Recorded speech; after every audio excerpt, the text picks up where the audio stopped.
Inserting a clip in between clips on the timeline in Premiere is pretty easy. However, video editing is very time consuming, and one of the best ways to not spend half of your entire life staring at a computer screen is by knowing some quick shortcut and time-saving tips. And while manually pulling one clip away to create space for a new clip can work, however, it just takes an extra time to do so.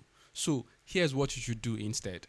To insert the clip in between clips without having to drag any of them, simply hold on the control button on your keyboard while you drag the new clip you want in between the two clips on the timeline. Make sure this ruler with the forward arrow pops up, then release the clip.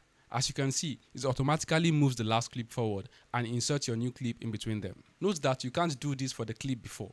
If you do so, it will insert. However, it's going to cut off the portion the new clip inserts in and move it forward. If that's what you want, fine. If not, well, that's fine too. Well, that's it for today's video. Hit the like button and subscribe if you found this video helpful.